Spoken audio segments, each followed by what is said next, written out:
विनोदाचा विषय असेल, परंतु समाज हा पुरुष प्रधान जरी असला तरी महिलांचा हुकूम चालला पाहिजे, कारण महिलाच जी आहे ती पुरुषाला वळणावर आणू शकते. संत तुलसीदासांचं उदाहरण आहे. आपल्या पत्नी रत्नावलीवर खूप प्रेम होतं आणि नवीन नवीन लग्न झालं होतं. रत्नावली माहेरी गेली. माहेरी गेल्यानंतर तिला भेटण्यासाठी हे एक मध्ये नदी होती, नदी पार करून जायचं होतं. नदीला पूर आलेला होता. तशा परिस्थितीत नदी पोहत पोहत ते पलीकडे गेले. मुसळधार पावसामध्ये वरच्या मजल्यावर चढले आणि वरच्या मजल्यावर चढल्यानंतर आपल्या बायकोला भेटले आणि बायकोला म्हणाले की मी तुझ्यासाठी आलो, माझं तुझ्यावर खूप प्रेम आहे. बायकोला राग आला. ती म्हणाली की जेवढं प्रेम माझ्यावर करतात तेवढं प्रेम जर प्रभू श्रीरामावर केलं तर तुमच्या जीवनाचं कल्याण होईल. एका शब्दाने बदल झाला. तिथून परत गेले आणि संसाराचा त्याग केला आणि भगवान श्रीरामावर ध्यान लावलं. भगवान श्रीराम प्रसन्न झाले, भक्त हनुमान प्रसन्न झाले आणि मग चिंतनातून रामचरित्रमानस सारखा ग्रंथ निर्माण झाला. म्हणजे धर्म असेल, अर्थ असेल, काम असेल, मोक्ष असेल, या 4 पुरुषार्थापैकी कोणता पुरुषार्थ करायचा हे पत्नी ठरवत असते. जर ती म्हणत असेल पैसा पैसा पैसा तर पुरुष पैशाच्याच मागे लागतील आणि तिनं जर चांगलं वळण लावलं, धर्माच्या मागे लावलं तर धर्माच्या मागे सुद्धा जाऊ शकतात. तर संत तुलसीदासांचं उदाहरण जे आहे ते आपल्या समोर आहे. शरणानंतर पुढचा जो शब्द येतो तो जी. जी हा शब्द आदरार्थी म्हणून वापरला जातो आणि आपण आपल्यापेक्षा मोठे असतील त्यांच्यासाठी जी हा शब्द होतो. म्हणून तुकाराम महाराजांनी हनुमंतरायासाठी जी हा शब्द प्रयोग केलाय. संत ज्ञानेश्वर माऊलींनी ज्ञानेश्वरीच्या पहिल्या अध्यायामध्ये पहिली ओळी लिहिताना म्हणतात की ओम नमोची आज्ञा वेद प्रतिपाद्या जय स्वसंवेद आत्मरूपा. ओम नमो जी आज्ञा. जी हा शब्द प्रयोग कोणासाठी केलाय? आपल्या सद्गुरूंसाठी, आपल्या निवृत्तीनाथांसाठी जी हा शब्द प्रयोग केलाय. आपल्या गुरुजनांसाठी सुद्धा आपण गुरु जी हा शब्द आपण वापरतो. शरण शरण जी हनुमंता. आता हनुमंता या शब्दाचा अर्थ काय आहे? हनुमंता, हनु म्हणजे हनुवटी. लहानपणी जेव्हा हनुमानाचा जन्म झाला, मारुतीचा जन्म झाला आणि जन्म झाल्यानंतर त्याला जेव्हा भूक लागली तेव्हा ती आईला म्हणाली की मला भूक लागली आहे. म्हणाली माझ्या मागं काम आहे, तू बाहेर जाऊन काहीतरी खा. आता हा बाहेर गेल्यानंतर त्याने वर बघितलं तर वर सूर्याचं छोटंसं गोल असं प्रतिबिंब त्याला दिसलं आणि त्याला वाटलं की सफरचंद आहे. त्याने झेप घेतली ते सफरचंद खाण्यासाठी आणि सूर्य गिळला. सूर्य गिळंकृत केल्यानंतर पृथ्वीवर हाहाकार मारला की आता जर काही काळ अशीच परिस्थिती राहिली तर पृथ्वीचा नाश होईल. म्हणून इंद्राने वरून वज्रासनाचा मारा केला आणि वज्रासनाचा मारा जो आहे तो त्याच्या हनुवटीवर लागला. हनुवर लागला म्हणून नाव पडलं हनुमान. आणि हनुमान या शब्दाचाच आणखी एक अर्थ काय होतो? हन म्हणजे अहंकार आणि हन म्हणजे नष्ट करणे आणि मान म्हणजे अहंकार.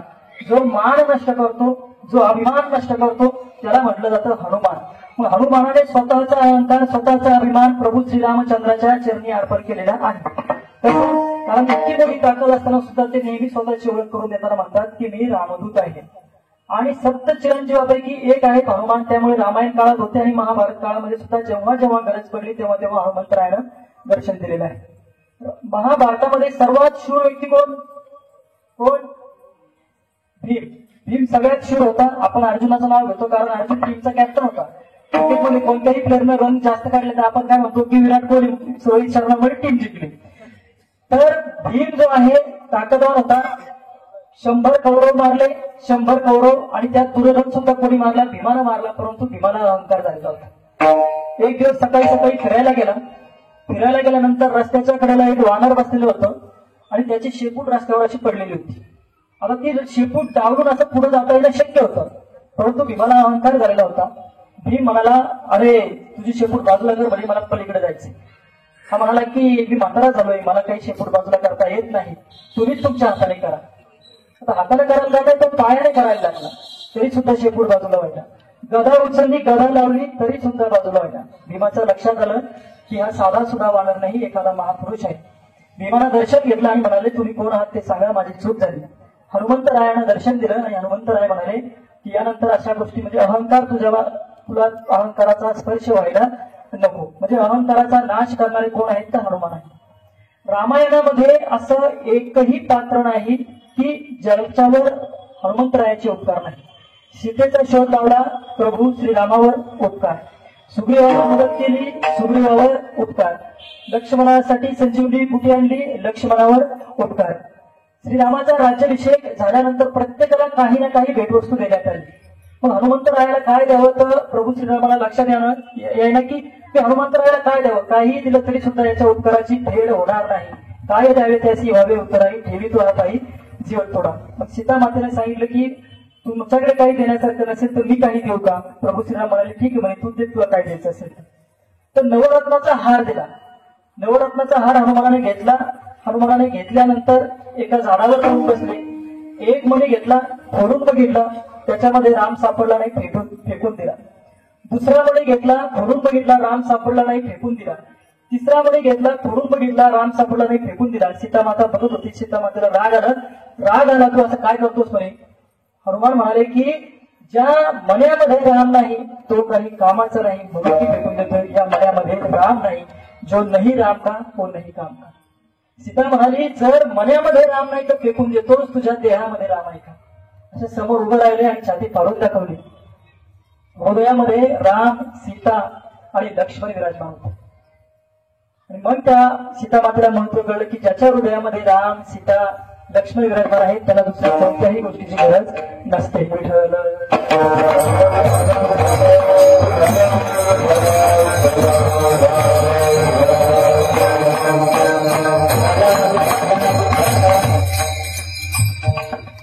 रामाचं जीवन आदर्शवत आहे आणि आचरण करण्यासारखं आहे. जेव्हा रामाला वनवास झाला होता तेव्हा लक्ष्मणाला वनवास नव्हता, परंतु भावाला वनवास मिळाला म्हणून लक्ष्मण सुद्धा रामासोबत गेले आणि सीता पती धर्म पाळायचा म्हणून सीता सुद्धा वनवासाला गेली. वनवासाला गेल्यानंतर वनवास पूर्ण झाल्यानंतर त्यांना एक वनदेवता प्रसन्न झाली आणि वनदेवता प्रसन्न झाल्यानंतर वनदेवतेने विचारलं की प्रभू श्रीराम तुमच्यासाठी काही करू का. तर राम म्हणाले की माझ्यासाठी काही करू नको, कारण आता आमचा प्रवास झालेला आहे, पण या रस्त्यावर जे काटे आहेत ते दूर कर. आता वनदेवता म्हणाले की तुमचा प्रवास झालेला आहे, मग काटे दूर कशासाठी करायचे. म्हणजे की माझा भाऊ जो आहे तो या रस्त्याने येणार आहे. ठीक आहे म्हणे, तुमचा भाऊ भरत या रस्त्याने येणार आहे, त्याच्या पायाला काटे टोचतील का, तो नाजूक आहे का. नाही म्हणे, तो नाजूक नाही, तो योद्धा आहे म्हणे. पण कसे म्हणे, तो जेव्हा या वाटेने येईल रस्त्यामधले काटे पाहिजे तेव्हा त्याच्या मनामध्ये पहिला प्रश्न येईल की रस्त्याने माझा भाऊ गेलेला आहे, माझ्या भावाला काटे टोचले असतील, हा विचार त्याच्या मनात आल्यानंतर त्याला जे दुःख होईल ना ते दुःख होऊ नये म्हणून हे काटे टोच. प्रभू श्रीराम, लक्ष्मण, शत्रुघ्न आणि भरत सावत्र भाऊ होते, तरी सुद्धा एकमेकावर त्यांचं निरतिशय प्रेम होते. आपल्याला जीवन जगत असताना संसारामुळे आपल्याला बाकीच्या गोष्टीकडे लक्ष द्यायला वेळ मिळत नाही, परंतु रामचरित्र जे आहे ते आपण वाचलं पाहिजे. आणि भरत सारखा भाऊ जर आपल्या घरामध्ये असेल तर रामायण आहे, आणि भरत सारखा नसेल तर मग जीवनाचं महाभारत झालं म्हणून समजा. जिंदगी ऐसे जियो की हर वक्त हमें राम की याद आने चाहिए.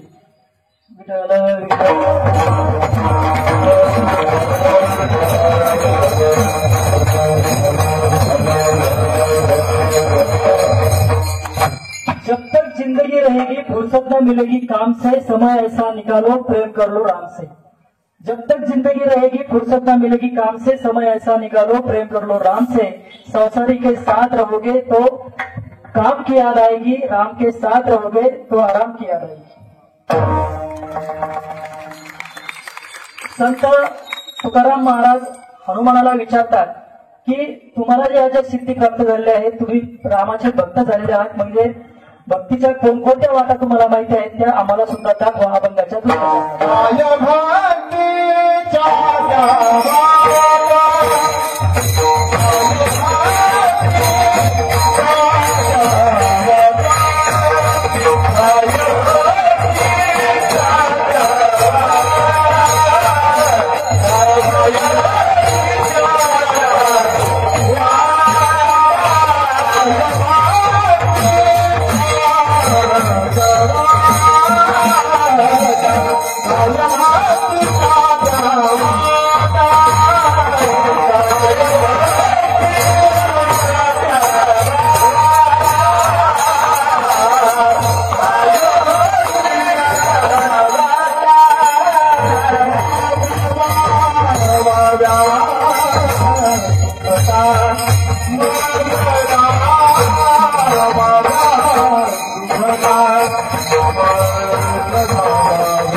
सदैव बाबांसाठी एका जोरदार टाळ्या. काय भक्तीच्या त्या वाटा माझं धावाव्या सुबटा. काय हा शब्द प्रश्न विचारण्यासाठी विचारला जातो, जिज्ञासा जी निर्माण झालेली आहे ती दूर करण्यासाठी केला जातो. काय भक्तीच्या त्या वाटा. भक्ती म्हणजे मनापासून केलेली सेवा. सगुण भक्ती आणि निर्गुण भक्ती असे दोन प्रकार सांगितले जातात. जेव्हा आपण मूर्ती रूपात भक्ती करतो तेव्हा सगुण, आणि जेव्हा आपण अव्यक्त निराकार रूपाला शरण जातो तेव्हा ती निराकार भक्ती. जेव्हा मनापासून भक्ती केली जाते, मनापासून आपण शरण जातो, तेव्हा आपल्याला ईश्वराचं दर्शन होत असतं. हैदराबादच्या सालारजंग वस्तू संग्रहालयामध्ये एक सुंदर मूर्ती होती. म्हणजे ते वस्तू संग्रहालय जे आहे ते मूर्तीचं होतं. तर रिबेका नावाच्या एका महिलेची सुंदर अशी मूर्ती होती. त्या मूर्तीच्या हातावर दगडाचा असा पदर होता आणि तो सुद्धा पारदर्शक होता. आणि त्या दगडाच्या पदरामधून खाली त्या हातातील शिरा सुद्धा दिसत होत्या. इतकी सुंदर मूर्ती होती, सुंदर हात होता. आणि ती मूर्ती बघण्यासाठी एक दगडाचा व्यापारी गेला. दगडाच्या व्यापाऱ्यानं ती मूर्ती बघितल्यानंतर म्हणाला की काय सुंदर मूर्ती आहे, काय सुंदर दगड आहे. इटालियन मार्बल सुद्धा असं मिळायचं नाही, डाग नाही, रेषा नाही, काहीही नाही, असा दगड कुठेही मिळायचा नाही. एक कलाकार तिथं गेला. तो कलाकार म्हणाला की काय सुंदर मूर्ती आहे, 1000 जन्म घेतले तरी सुद्धा अशी कलाकृती निर्माण होणार नाही. तो कलाकार किती महान असेल. एक सामान्य माणूस गेला, म्हणाला की मूर्ती इतकी सुंदर तर बाई किती सुंदर असेल. एक वारकरी माणूस गेला आणि म्हणाला की मूर्ती इतकी सुंदर असेल तर मूर्ती घडवणाऱ्या त्या कलाकाराचे हात किती सुंदर असतील, आणि त्या कलाकाराचे हात घडवणारा तो भगवंत किती सुंदर असेल. मूर्ती एकच होती. एकाला त्याच्यामध्ये दगड दिसला, एकाला त्याच्यामध्ये कलाकार दिसला, एकाला त्याच्यामध्ये बाई दिसली, आणि एकाला त्याच्यामध्ये साक्षात भगवंताचं दर्शन झालं. असा विचार करता करता त्याच्या मनात विचार आला त्या वारकऱ्याची की माझे हात सुद्धा देवाने घडवलेले आहेत. कलाकाराचा हात त्या मूर्तीला लागला असेल, मला घडवताना भगवंताचा हात लागला, तो भगवंत किती सुंदर असेल.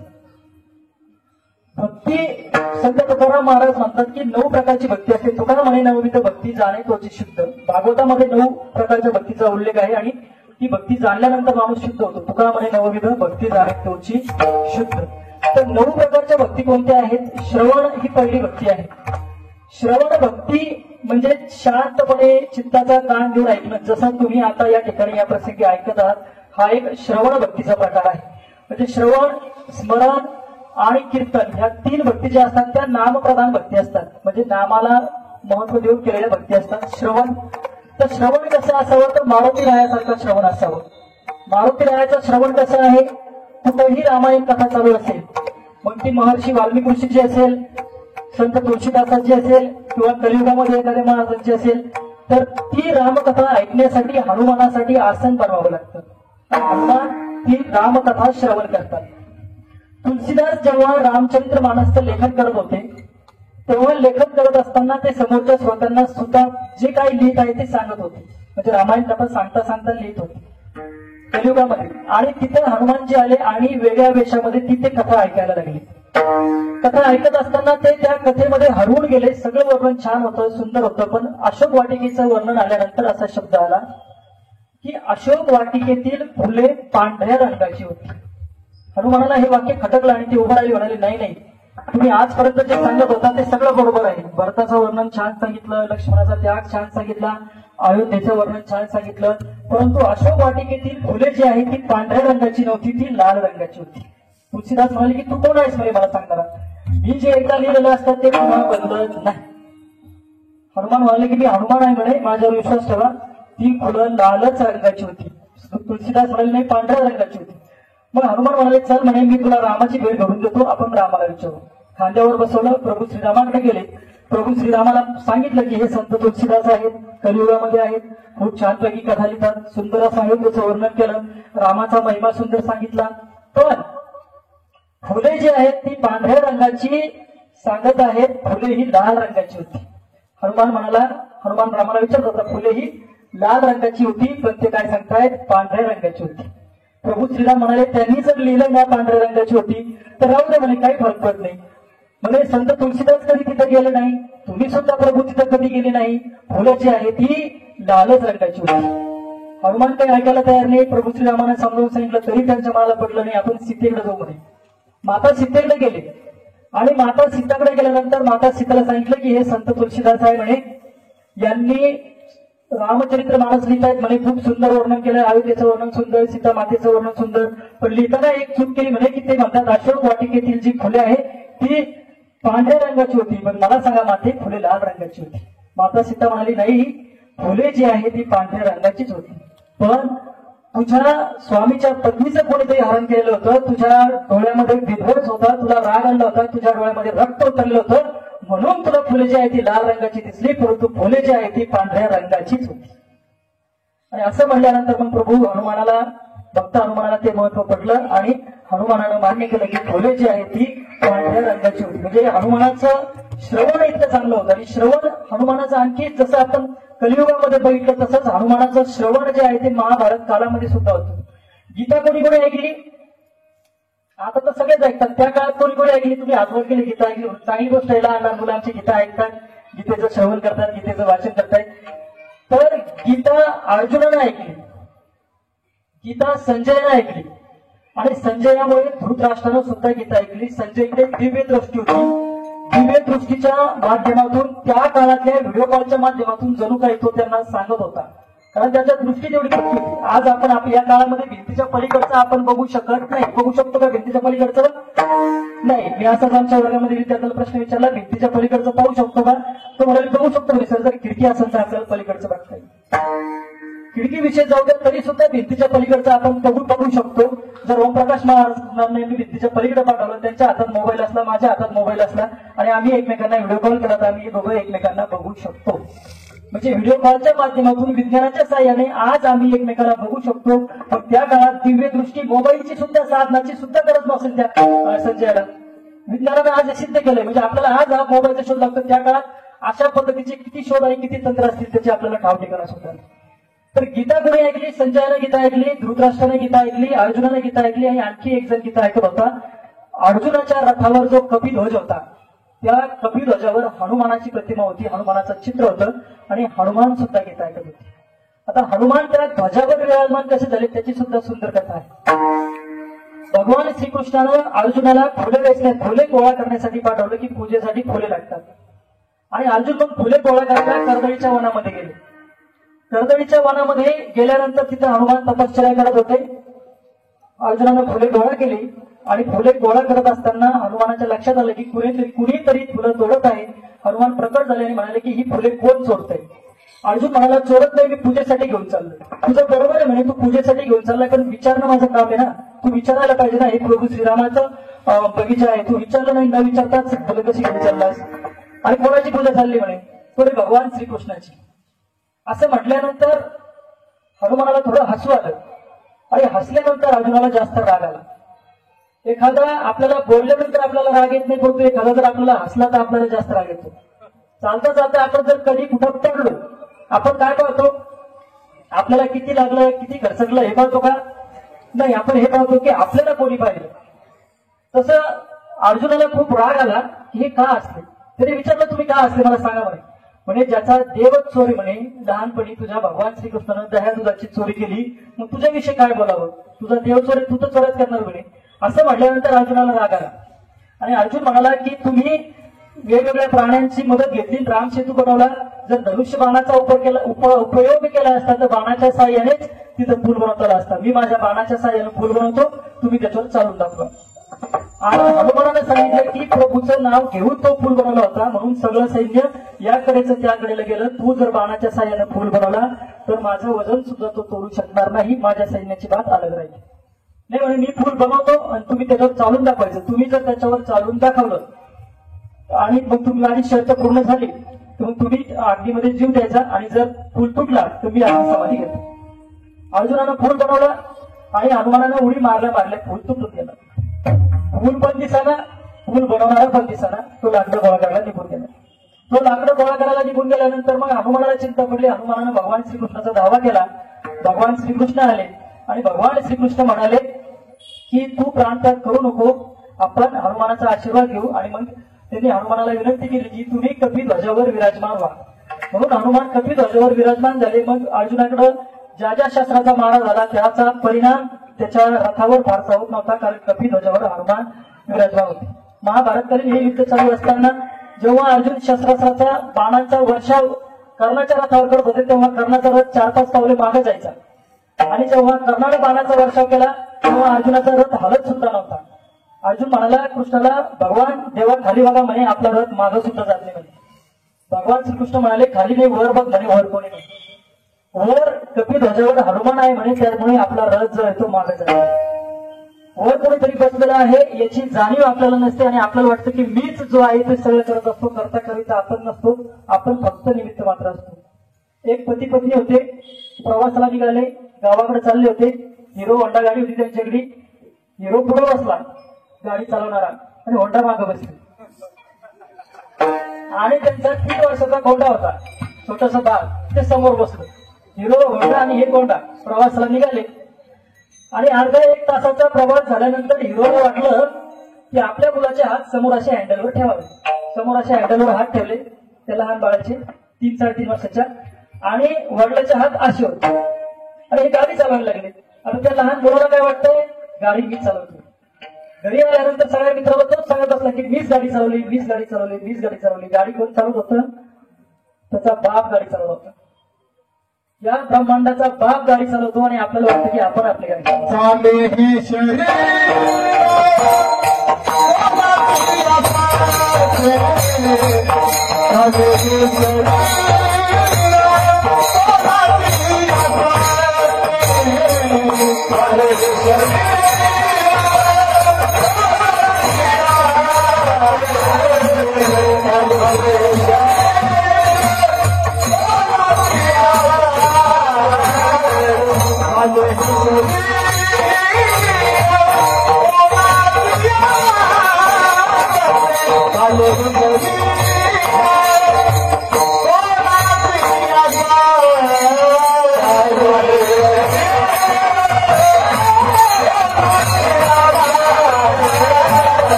आवडलं तिथं टाळ्या वाजवल्या पाहिजे. टाळ्यांची टाळाटाळ आपण केली नाही पाहिजे. चाले हे शरीर कोणाच्या सक्ती, करता करिता परमेश्वर पांडुरंग परमात्मा विठ्ठल आहे, आपण निमित्त मात्र आहोत. श्रवण भक्तीचा प्रकार झाला, नंतरचा आहे कीर्तन. कीर्तन, वारकरी कीर्तन आणि नारदीय कीर्तन हे मुख्यत्वे करून 2 प्रकार मानले जातात. 5 ते 6 प्रकार आहेत. आणि वारकरी कीर्तनाचा जो प्रारंभ आहे तो संत नामदेव महाराजांनी केला. ज्ञानाचा दिवा घरोघरी लावा असं सरकार मला 15-20 वर्षापासून सांगतं, परंतु संत नामदेव महाराजांनी 750 वर्षापूर्वी सांगितलं होतं की ज्ञानाचा दिवा फक्त घरी लावायचा नाही, ज्ञानाचा दिवा जगात लावायचा आहे. नाचू कीर्तनाचे रंगी, ज्ञानदीप लावू जगी. कीर्तनामध्ये रंगून नाचून ज्ञानाचा दिवा कुठे लावायचा, तर जगामध्ये लावायचा आहे. आणि एकदा अंतकरणाचा दीप प्रज्वलित झाला तर संत थांबत नाही.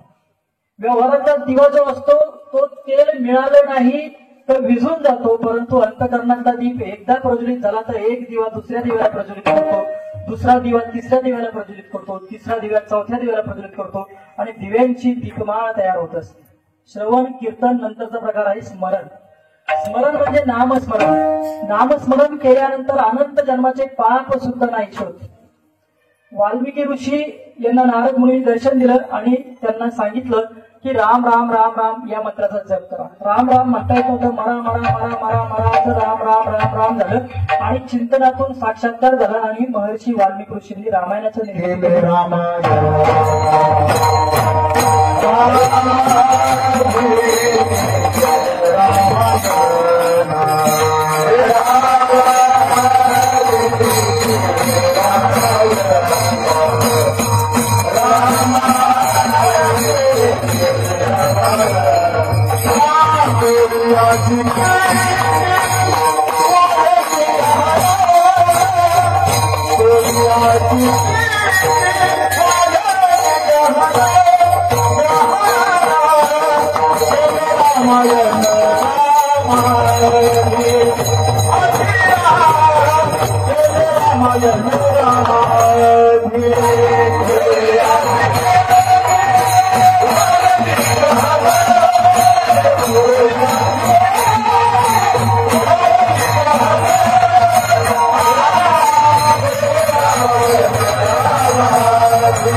रामायण अनंत कोटीचं पाप जे आहे ते महर्षी वाल्याचं जळालं आणि महर्षी वाल्मिकी ऋषी झाले ते.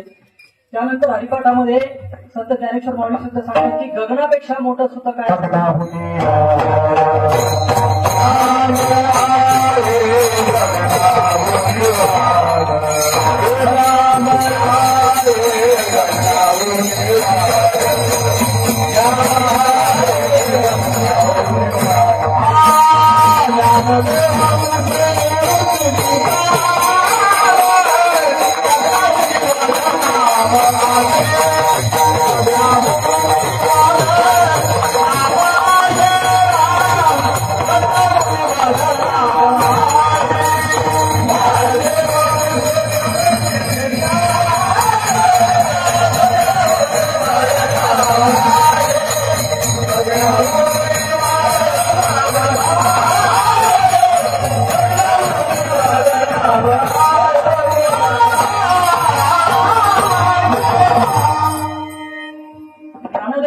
निवृत्तीची चाळ गगना होडी वाढ नाम आहे. गगनापेक्षा मोठं नाम कसं? पृथ्वी आप तेज वायू आकाश या पंचमहाभूतांनी सृष्टीतील प्रत्येक कण बनलेला असतो, सृष्टी बनलेली असते. पृथ्वीपेक्षा जल मोठं. पृथ्वी आप म्हणजे जल. पृथ्वीपेक्षा जल मोठं. पृथ्वी म्हणजे जमिनीचा भाग 29% आणि जलाचा भाग 71% असतो. आमची मुलं शाळेमध्ये शिकतात. पृथ्वीपेक्षा जल मोठं. पृथ्वी आप तेज. जलापेक्षा अग्नी मोठं. अग्नी जर प्रज्वलित झाला तर पृथ्वीला सुद्धा जाळून खाक करू शकतो. पृथ्वी, जल, वायू आणि वायूपेक्षा मोठं आकाश. आकाश इतकं मोठं आहे की आपण कुठेही गेलो तो आपल्याला आकाश हे दिसतं. पृथ्वी, जल, पृथ्वी, आग, तेज, वायू. तेज अग्नीपेक्षा वायू मोठा आणि वायूपेक्षा आकाश मोठं. कारण ब्रह्मांडाची जी व्याप्ती सांगितली ती सर्व व्याप्ती या आकाशामध्ये सामावलेली आहे. आणि आकाशापेक्षा मोठं काय असतं तर ओंकार ध्वनीतून, एका ध्वनीतून सृष्टीची निर्मिती झाली आहे. ओंकार सगळ्यात मोठा आहे, म्हणजे नाम हे सगळ्यात मोठं आहे. म्हणून म्हटलं जातं की नाम सगळ्यात मोठं असतं. आणि नामामध्ये किती सामर्थ्य असतं, नामामध्ये किती शक्ती असते. आपण देवाचं नाव घेतलं तर सगळ्या गोष्टी साध्य होतात. एखादी खासदाराची किंवा आमदाराची चिठ्ठी आपल्याकडे असू द्या, कलेक्टरचा मोबाईल नंबर आपल्याकडे असू द्या, तर आपलं काम होऊ शकतं. तर देवाचं नाव वापरलं काम होणार नाही का? कालिदास गुरु होते. कालिदास प्रतिभासंपन्न कवी होते आणि भोज राजाच्या दरबारामध्ये ते काम करत होते. आणि भोज राजाच्या दरबारामध्ये काम करणारे कालिदास पंडित अतिशय विद्वान होते. परंतु एकदा काय झालं की कालिदास पंडित कुणालाही न सांगता दुसऱ्या महाराज्यामध्ये काहीतरी कामासाठी निघाले गेले. आणि मग राजाला चिंता पडली की आता आपल्या राज्याचा कारभार कसा चालावा. एक दिवस शेजारच्या गावातील पंडित आला आणि त्यांनी वादविवादाचं आमंत्रण दिलं की मला तुमच्या राज्यातील पंडिताशी वादविवाद करायचा आहे. पण कालिदासाचा तर पत्ता नव्हता आणि 3-4 महिने ते वापस येतील याची काही शाश्वती नव्हती. मग करावं काय याची चिंता राजा भोजच्या चेहऱ्यावर होती. राजा भोज चिंताग्रस्त झाला आणि रस्त्याने जात असताना त्याच्या चेहऱ्यावरचा तणाव त्याच्या राज्यातील एका गंगूतेली नावाच्या माणसाने बघितला. आणि गंगूतेली म्हणाला, राजा तुम्हाला काय झालं मला ते सांगा, तुमची समस्या मी दूर करायचा प्रयत्न करतो. तुला सांगून काही उपयोग नाही म्हणे, तरी तुझी इच्छा आहे तर तुला मी सांगतो म्हणे. आपले पंडित जे आहे कालिदास पंडित दुसऱ्या राज्यात गेलेले आहे. आणि आता वादविवादाचं आमंत्रण शेजारच्या राज्यातील पंडितांना दिलेलं आहे. मी काय करावं मला कळेना. तुम्ही एक काम करा म्हणे, फक्त नाम वापरा म्हणे. आणि कोणाचं नाम वापरा? कालिदासाच्या गुरुचं नाम वापरा म्हणे, तरी सुद्धा काम होईल. तुम्ही पत्र पाठवा आणि लिहा की तुमच्याशी वाद घालण्यास कालिदासाचे गुरु येतील, तुम्ही वादविवादासाठी या. पत्र मिळताच पंडितांना वाचलं, कालिदासाचे गुरु आपल्याशी वादविवाद करणार आहेत, आपण यावे. पंडिताला घाम फुटला. जर कालिदास एवढे हुशार तर कालिदासाचे गुरु कसे किती हुशार असतील, कसा त्यांच्याशी वाद घालावा. पण आता आव्हान दिलेलं आहे तर जावं लागणार. पंडित गेले आणि मग राजाने गंगूला विचारलं की कालिदासाचे गुरु कोण आणायचे. गंगू म्हणाला, तुम्ही काळजी करू नका, मीच कालिदासाचा गुरु होतो, तुम्ही फक्त बघा म्हणे की नामामध्ये किती ताकद असते. कालिदासाचा गुरु म्हणून गेले. आता मग एक पुस्तक, दह्याचं गाडगं, दही भूक लागली तर दह्याबरोबर खायला आणि दह्यासोबत खाण्यासाठी 7 भाकरी एवढ्या सोबत नेल्या. एका मोठ्या खुर्चीवर पंडित बसला, एका मोठ्या खुर्चीवर गंगूदेवी बसले. वादविवादास प्रारंभ झाला. पंडिताने एक बोट वर केले, गंगूदेवीला एकच डोळा होता. पंडिताने एक बोट वर केलं, गंगूदेवीनं 2 बोटे वर केली. पंडितांना अशी 5 बोटाची चपराक दाखवली, गंगूदेवीनं अशी बुक्की दाखवली. पंडितांना असे 7 बोट दाखवले, गंगूदेवीनं 7 बोट दाखवले, मध्ये अशी आडवी रेड मारली. पंडितांना विचारलं कुठे, गंगूदेवीनं दह्याचं गाडगं समोर ठेवलं. पंडितांना साष्टांग परिपात केला आणि म्हणाला, मी हवं म्हणे कालिदासाचे गुरु आहे म्हणे, हे जिंकले म्हणे.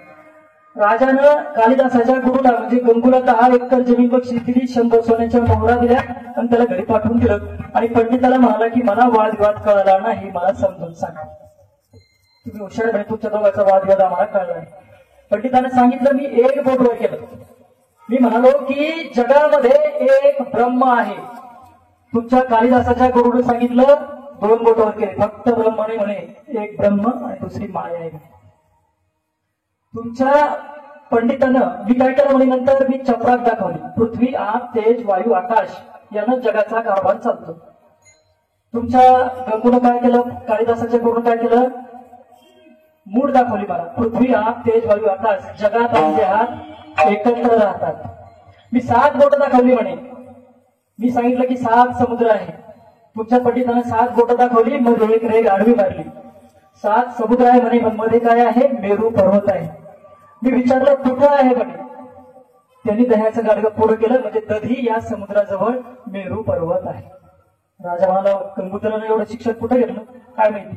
आता राजाचं मन चलबिचल झालं की यांनी एवढं शिक्षण कुठं घेतलं असावं. तो गंगूदेवीच्या घरी गेला आणि त्याला विचारलं की तुमचा वादविवाद मला समजला नाही, तू एवढं शास्त्र कुठं शिकला मला ते सांग. गंगू म्हणाला, मी फक्त नाम वापरलं. मी मोघम उत्तर दिली पण सीट बसली म्हणे. त्याने एक बोट दाखवलं, मला वाटलं माझा एकच डोळा आहे तो फोडतो की काय. मी 2 बोट दाखवली, आमच्या राज्यात येऊन माझा एक डोळा फोडतो, तुझे 2ही डोळे फोडे. त्याने चपराक दाखवली, मला वाटलं मला चापड मारतो की काय. मी म्हटलं आमच्या राज्यात येऊन मला चापड मारतो, मी तुला बुक्कीच मारतो. त्याने 7 बोट दाखवले. 7 भाकरी खातो काय असं मला विचारलं. मी 7 बोट दाखवले, मध्ये अशी आणि रेड मारली. 7च खातो, 3.5 सकाळी खातो, 3.5 संध्याकाळी खातो. त्याने विचारलं कशाबरोबर खातो. मी सांगण्यासाठी दह्याचं गाडगं पुढे गेलं, मी दह्याबरोबर खातो.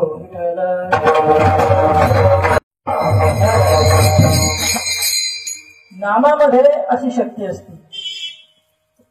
श्रवण, कीर्तन, स्मरण. पदसेवन म्हणजे पादसेवनाचा अधिकारी भरत आहे. भरतानं श्रीरामाच्या चरण पादुका ज्या आहे त्या राजसिंहासनावर ठेवून कारभार केला. भरताला मोक्ष प्राप्ती झाली. त्याच्यानंतर वंदन भक्तीची अधिकारी जी आहे ती शबरी आहे.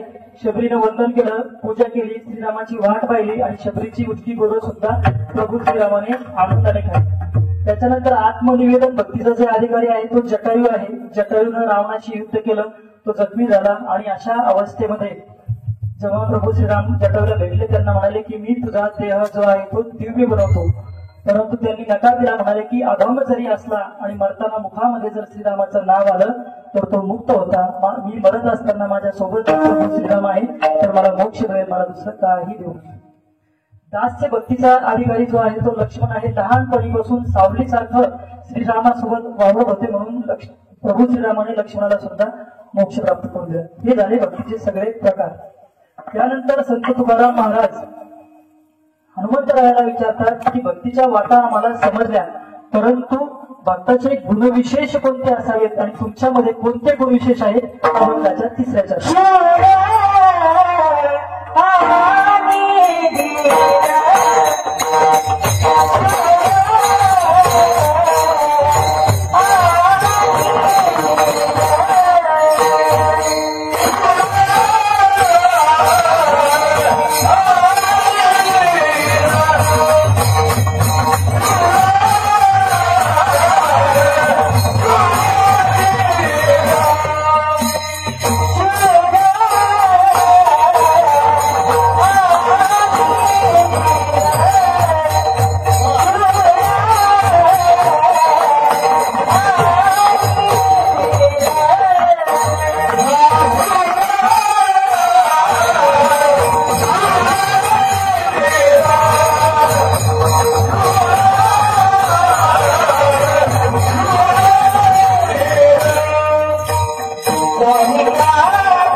शूर आणि धीर स्वामी काजी तू सादर.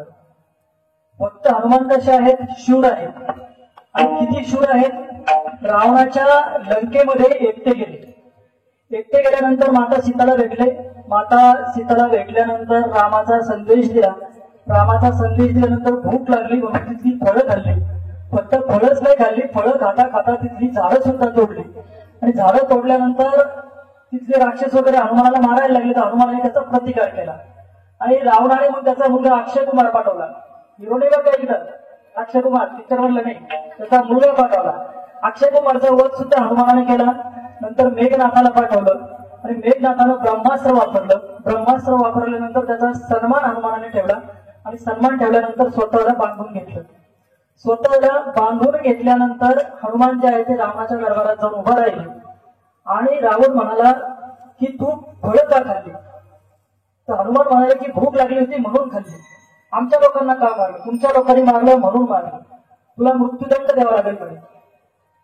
विभीषण समोर आला आणि म्हणाला की ते दूध आहे, तू त्याला मृत्यूदंड देता येणार नाही. मग रावणाने विचारलं की आता काय करावं? मग एक काम करा म्हणे, याच्या शेपटीला कापड गुंडाळलं. शेपटीला कापड गुंडाळलं. जसं कापड गुंडाळायला लागले शेपूट वाढत वाढत चालली.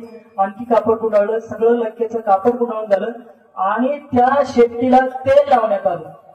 तेल लावल्यानंतर ती शेपूट पेटून दिली.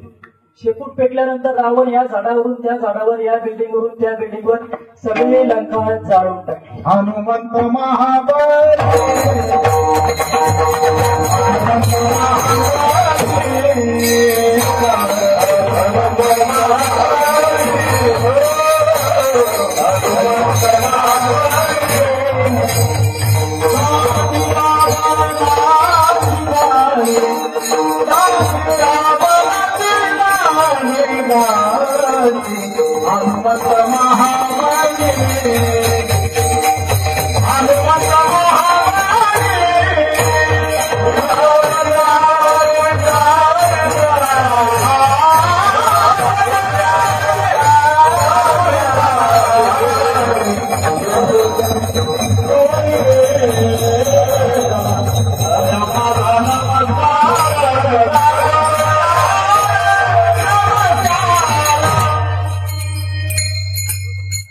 महाबळी रावणाची दाढी जाळली.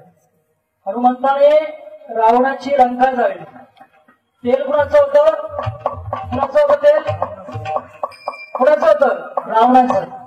तेल रावणाचं, कापड रावणाचं, लंका रावणाची. जाळली कोणी? हनुमानाने. हनुमान म्हणजे मॅनेजमेंट गुरु आहे. Minimum risk and minimum investment and maximum profit. काहीच इन्व्हेस्टमेंट केले नाही, मॅक्सिमम प्रॉफिट मिळाला. कापड रावणाचं, तेल रावणाचं, लंका रावणाची जाऊ झाले हनुमान. एवढं शौर्य जे आहे ते हनुमानामध्ये. आणि धीर किती आहे? धीर म्हणजे काय? नम्रता. योग्य त्या ठिकाणी माघार घेता आली पाहिजे, त्याला म्हणतात धैर्य, त्याला म्हणतात धीर. समुद्र ओलांडून जायचा होता तेव्हा नागमाता सुरसाने हनुमानाची वाट अडवली आणि वाट अडवल्यानंतर सांगितलं की मला तुला घेऊन टाकायचं आहे, मला तुला खायचं आहे. हनुमानाने नम्रतानं मातेला नमस्कार केला आणि म्हणाले की सुरसा माता, मला रामाचा संदेश सीता मातेपर्यंत पोहोचायचा आहे. तू एक काम कर, मी रामाचा संदेश देऊन येतो आणि त्याच्यानंतर तुम्हाला खा. पण सुरसा माता काही ऐकायला तयार नाही. सुरसा मातेनं आपलं तोंड मोठं केलं, 2 योजनचं तोंड केलं. योजन हे रामायण काली एक एकक आहे. 1 योजन म्हणजे जवळपास 12 किलोमीटर, 2 योजन म्हणजे 24 किलोमीटर. तर 2 योजनचं तोंड सुरसानं केलं. 2 योजनचं तोंड केल्यानंतर हनुमान 4 योजनचे झाले. हनुमान 4 योजनची झाल्यानंतर सुरसा 8 योजनची झाली. सुरसा 8 योजनची झाल्यानंतर हनुमान 32 योजनची झाले. हनुमान 32 योजनची झाल्यानंतर सुरसा 64 योजनची झाली.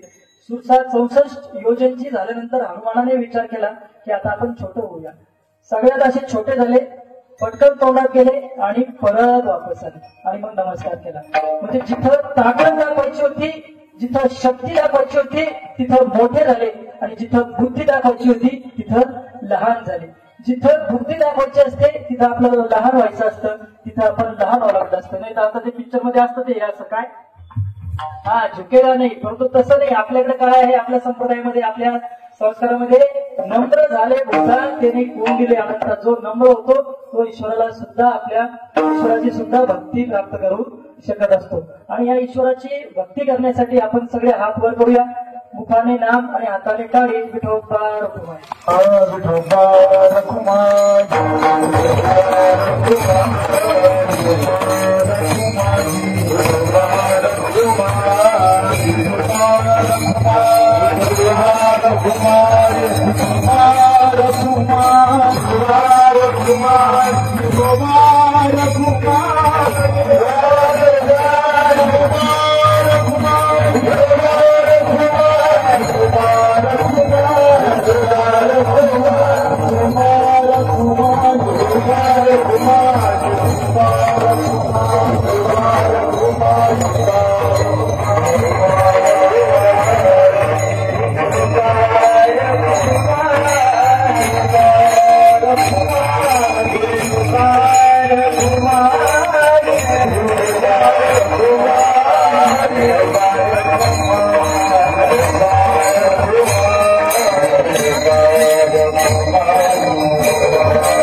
हनुमान जे आहेत त्यांना रुद्र सुद्धा म्हटलं जातं.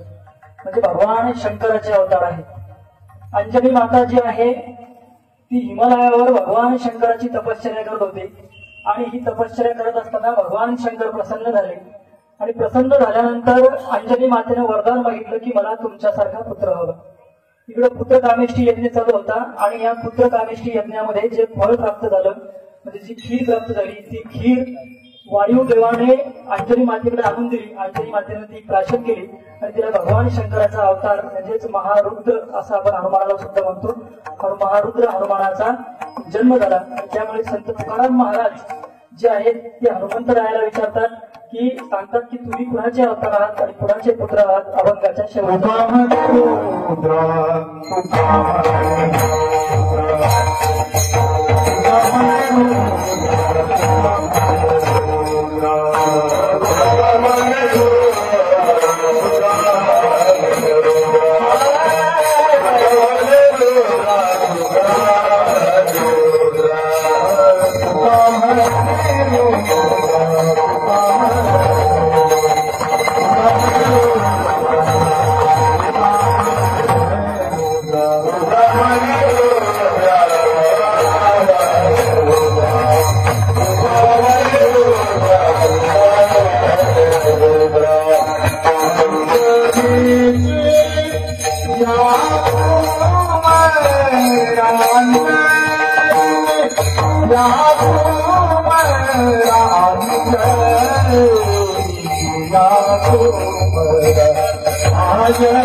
वेदिका आणि वैष्णवी बाळासाठी जोरदार टाळ्या होत्या. लहान लहान मुले आहेत, महारुद्र वारकरी शिक्षण संस्थेमध्ये शिक्षण घेत आहेत. वयाने लहान आहेत पण कला खूप छान आहे त्यांच्याकडे आणि इंग्रजी माध्यमात असणाऱ्या या मुली मराठी वारकरीचं शिक्षण जे आहे ते आपल्या संस्थेमध्ये घेत आहेत.